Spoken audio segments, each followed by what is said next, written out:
नमस्कार उमरगेकर.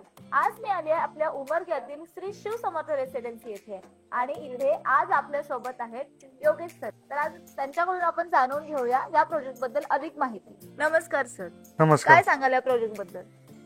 हा उमरगा शहरातील एकदम पहिला वन गेटेड कम्युनिटी प्रोजेक्ट आहे आणि हा 4.5 एकरचा प्रोजेक्ट असून या पूर्ण प्रोजेक्टला आपण कंपाऊंड वॉल केलेला आहे. याला 2 मुख्य रस्ते आहेत. एक उमरगा गावातून येणारा रस्ता मुकबधीर शाळेच्या साईडचा आणि एक बायपास करून येणारा रस्ता. दोन्ही 40 फुटाचे रोड आहेत आणि या प्रोजेक्टमध्ये एकूण 100 घरं होणार आहेत. 100 घराचा असा मोठा प्रकल्प आहे आणि ते असंख्य अम्युनिटीज आहेत. जसं की त्या प्रोजेक्टमध्ये शिवमंदिर आहे, गार्डन आहे, किड्स पार्क आहे लहान मुलांना खेळासाठी आणि व्यायाम करण्यासाठी आउटडोर जिमसुद्धा आहे आणि अशा असंख्य अम्युनिटीज आहेत. जसं की अजून सांगायचं झालं तर डांबरी रस्ते आहेत, पूर्ण दुतर्फा रस्त्याच्या दुतर्फा झाडी लावलेली आहे आणि ती मेंटेन केलेली आहे आपण. आणि शॉपिंग कॉम्प्लेक्स आहे, 24 तास पाण्याची सुविधा आहे. आणि अजून एक गोष्ट म्हणजे इथं आपण प्रत्येक घरास आपण 3 kVचं सोलर युनिट बसवून देणार आहोत. त्याचा उपयोग असा होणार आहे की तुमचा जर त्या ग्राहकाचा महिन्याचा विजेचा वापर जर 4,500 रुपयेपर्यंत असेल तर ते लाईट बिल 0 होऊन जाईल. म्हणजे इथे 24 तास पाणी आहे, लाईट बिल फ्री आहे आणि असं बाकीचं शिवमंदिर, garden, outdoor gym, shopping complex अशा असंख्य अम्युनिटीज आहेत. म्हणजे हा उमरग्यातील मेट्रो सिटी प्रमाणे असणारा हा पहिला प्रोजेक्ट आहे. चला तर मग आपण या साइट मधील एखादा घर व्हिजिट करूया. चालेल, नक्की या. जसं की तुम्ही बघू शकता हे अंडर कन्स्ट्रक्शन असं आहे, रो हाऊस आहे. ते ट्विन रो हाऊस आहे, ट्विन 2 BHK म्हणतात त्याला. म्हणजे खाली पण 2 BHK आहे आणि वरती पण 2 BHK आहे. आणि खाली हे आता आम्ही जिथे उभं आहोत, आपण जिथे उभं आहोत ना, हे कार पार्किंग आहे. कार पार्किंगच्या सोबतच इथे एक पाण्यासाठी स्टोरेज टँक पण दिलेला आहे. आपण या बाजूला तुम्ही आलात तर बघू शकाल. आणि स्टेअरकेस बाहेरल्या बाजूने दिलेला आहे. म्हणजे ट्विन 2 BHK असल्यामुळं खाल्ल्या 2 BHK मध्ये स्वतः राहिलो किंवा वरती भाड्यानं जरी दिलं तर त्यांना ॲक्सेसचा प्रॉब्लेम नाही होणार. ते बाहेरून ते त्यांच्या घरी जाऊ शकतील. त्यामुळे जिना बाहेरल्या बाजून दिलेला आहे. आणि मोठी 13x17ची अशी कार पार्किंग दिलेली आहे. छोट्या 2 4 व्हीलर इथं आरामात बसू शकतात आणि मोठी असेल तर एक 4 व्हीलर बसू शकते. आणि आपण आता हॉल बघूयात किंवा मधलं स्ट्रक्चर कसं आहे ते बघूयात. हा 11x14चा असा हॉल आहे. याला समोरल्या बाजूला विंडो दिलेली आहे व्हेंटिलेशनसाठी.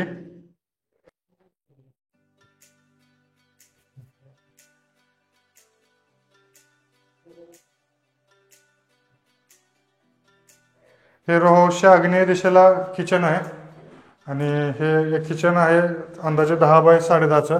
आणि किचनला लगतच एक आपण युटिलिटी एरिया दिलेला आहे. इथे वॉशिंग मशीनचा पॉईंट किंवा भांडे वगैरे धुण्यासाठी घरच्या गृहिणी इथं आपण वापरू शकतात, तिथला एरिया वापरू शकतात. आणि ही आहे या रो हाऊसमधली दुसरी बेडरूम, कॉमन बेडरूम. ही 11x12 फुटाची आहे. याला समोरल्या बाजूनं आपण व्हेंटिलेशनसाठी विंडो दिलेली आहे. एक सेल्फ आपल्याकडून करून देतो आपण. आणि हे काम सध्या मला तरी 50 ते 60% कम्प्लीट आहे. पुढील 3 महिन्यामध्ये हे रेडी पोझिशन होऊन जाईल काम याचं. आणि आता आपण परत बाहेरल्या बाजूनं वरती जाऊन वरलं स्ट्रक्चर कसं आहे ते आपण बघून घेऊया.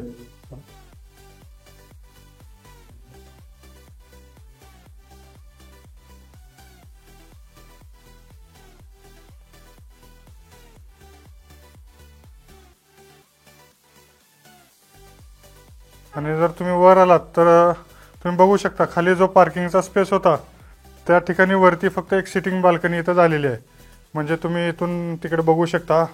संध्याकाळच्या टायमाला इथं टी पॉय किंवा एखादा चोपाळा वगैरे टाकून बसू शकता, रिलॅक्स करू शकता, चांगला हायवेचा व्ह्यू एन्जॉय करू शकता. या प्रकारची अशी मोठी अशी इथं सिटिंग बाल्कनी आपण दिलेली आहे. आणि खाली ज्याप्रमाणे रो हाऊस तुम्हाला दाखवलं मी आत्ता त्याप्रमाणेच row house same plan same construction इथे वरती पण आहे तसंच. म्हणजे 985 स्क्वेअर फूट आणि म्हणजेच 1000 स्क्वेअर फूटच्या प्लॉटवरती तुम्हाला इथे खाली 2 BHK प्लस वरती 2 BHK असं मिळून 2000 स्क्वेअर फूटचं बांधकाम भेटणार आहे. आणि आमच्याकडून खाल्ल्या 2 BHKच्या हॉलला आणि वरच्या हॉलला POP सुद्धा आम्ही करून देणार आहोत. 3 महिन्यामध्ये याचं रेडी पोझिशन होणार आहे. आणि सोबतच 24 तास पाणी, फ्री लाईट, इलेक्ट्रिसिटी आणि इतर सगळ्या अम्युनिटीज इन्क्लूड करून असा मस्तपैकी हा रो हाऊस आहे. सर या रो हाऊसची किंमत काय? हां, आता किमतीबद्दल सांगायचं झालं तर याची आपण किंमत 55 लाख रुपये सांगतोय. आणि अजून एक गोष्ट मला ॲड करावीशी वाटते की या 55 लाखामध्ये तुम्हाला ॲक्च्युली 2 घरं येतात. 2 BHKचे 2 ब्लॉक येत आहेत. म्हणजे इथे लाईट आणि पाणी तर फ्री आहे. थोडक्यात तुम्ही एका 2 BHK मध्ये राहिले आणि एक रेंटवर दिला तर इथं अपेक्षित 10 ते 12 हजार रुपये अपेक्षित 2 BHK ला रेंट किंवा भाडं आपण अपेक्षित धरू शकतो. म्हणजे तुम्ही EMI वर घर घ्या किंवा असंच घ्या, रोख कॅशमध्ये घ्या, तर एकामध्ये राहून तुम्ही दुसरं रेंटवर जरी दिलं तरी तुम्हाला ते EMI ला तर हेल्प होईल किंवा ते तुमच्या घर खर्च भागवण्यासाठी सुद्धा हेल्प होऊ शकतं. त्यामुळे किंमत पण एकदम वाजवी आहे आणि छान आहे. तर मंडळी, कसे वाटले तुम्हाला हे रूम हाऊसेस? आम्हाला कमेंट करून नक्की सांगा आणि लवकर या आणि या साईटला व्हिजिट करा.